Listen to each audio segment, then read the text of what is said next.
Lakini sasa tunajaribu kuleta pamoja watu wote. Kuna non-governmental organizations, kuna serikali, unaona kama vile Manga wanajikaza, wanahabari kutoka kwa vyombo vya habari vya kibinafsi na vya kijamii. Tuje pamoja, tutengeneze ujumbe wa aina moja ambao utafikia watu kule chini. Manake tukisimama hata tuwakashifu, tuwaambie hii ni makosa, hii ni mbaya, tutakuwa tunasaidia kama watu hawana ufahamu. Lazima tuwaambie kwamba kile kitu mnachofanya kina madhara haya haya na haya na haya. Na kile ambacho mnachofanya mkifikiri mnawazuia si ukweli. Na data ndio hii. Sayansi inasema hivi. Mtoto wa kike ndio asikue na mienendo yenye inaenda namna hii ni malezi. Vile unavyomlea. Mtoto umleavyo ndivyo atakavyokuwa. Ukimlea na tabia mbaya, atakuwa mtoto wa tabia mbaya. Hata ukimkeketa, haya mambo atayafanya. Haitasaidia. Ni vile unavyomlea yule mtoto wa kike. Vile unavyolea mtoto wa kiume, hivyo ndo atakavyokuwa. Sasa we are trying to change hiyo ideology, hiyo perspective ya kumkandamiza mtoto msichana. Kwa sababu kukeketa huku, hata anapopata ujauzito, wakati anapoenda kujifungua, anapitia mambo magumu sana. Na iwapo hatapata tabibu ama daktari mwenye anaelewa kazi yake wakati anapojifungua, anaweza atapoteza maisha yake.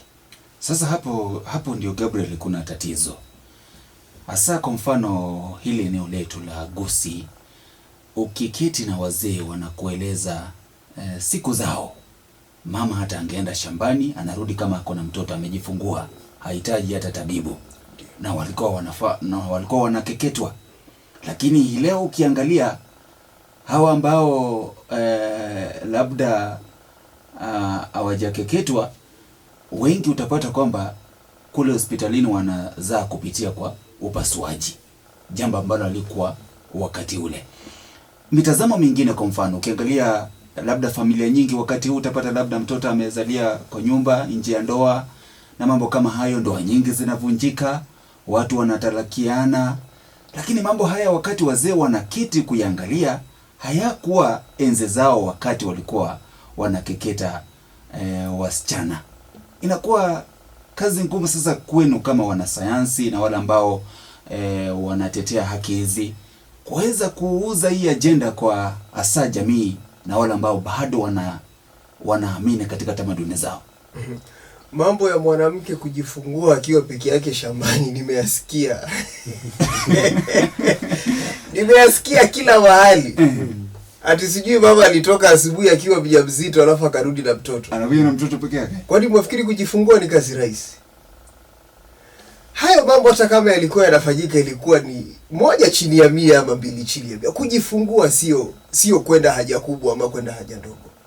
Hapo mwanamke huwa ameweka maisha yake on the line. Anaweza kufa. Na ukiangalia kile tunaita maternal death rates kitambo, hata 20 years ago, ilikuwa very high. Very high. Na tukienda even those years back, wakati watu walikuwa wanajifungua kupitia wakunga wale wa kienyeji, chances za mwanamke kusurvive zilikuwa 50-50.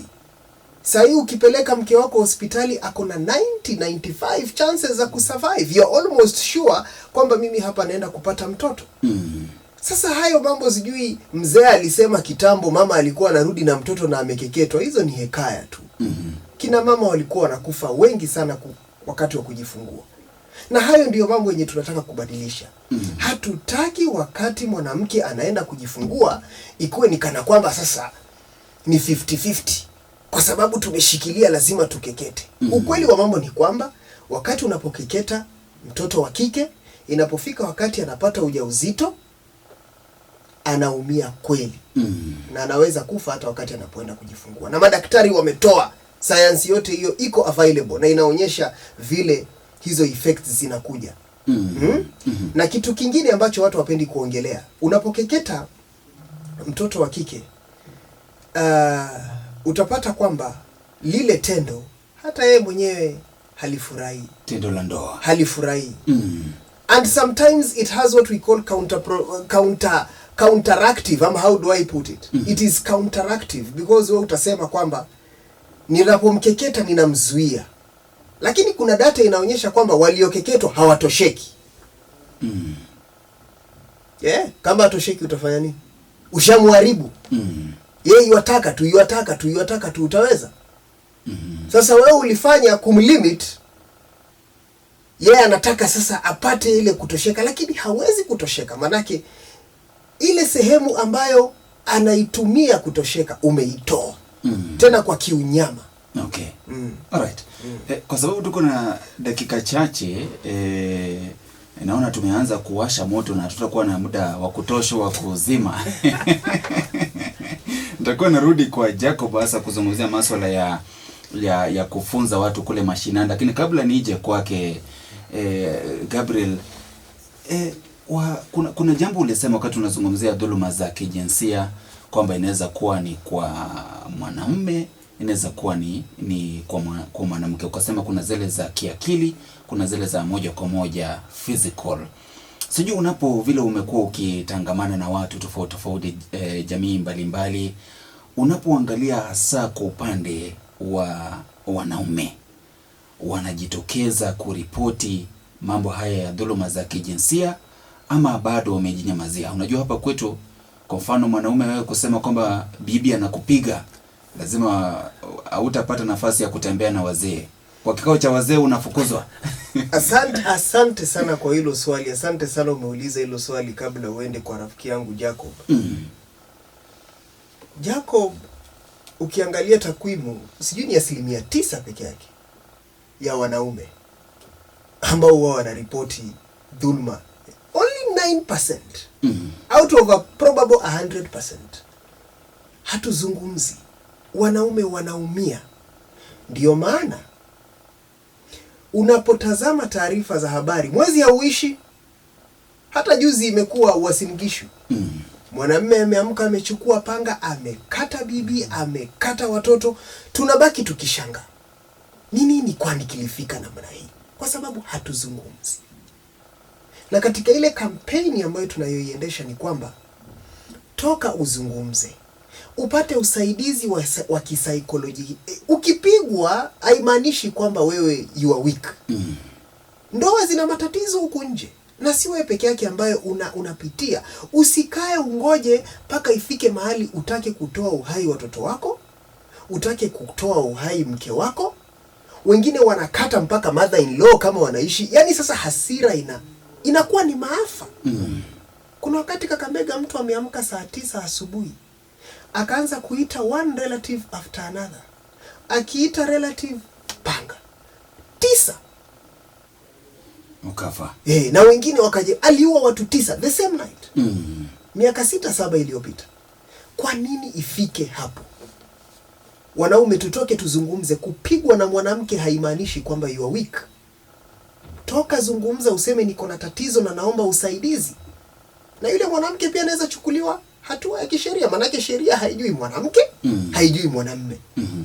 Utapelekwa hospitali ufanyiwe uchunguzi. Kama kweli ulipigwa, utajaza fomu ya P3, yule mwanamke atapelekwa kotini. Wache sheria ifanye kazi yake. Na pia maafisa wetu wa polisi waelimishwe, manake kuna wakati nilikuwa nasikia kuna mwanamume ameenda kupiga ripoti kwa kituo cha polisi kwamba amepigwa na mkewe. Askari wakaanza kumcheka. So ni kazi ambayo inafaa tufanye, tuwapatie wosia wale maafisa wa polisi, tuwaambie kila mtu anaweza kupitia dhulma upande mmoja ama.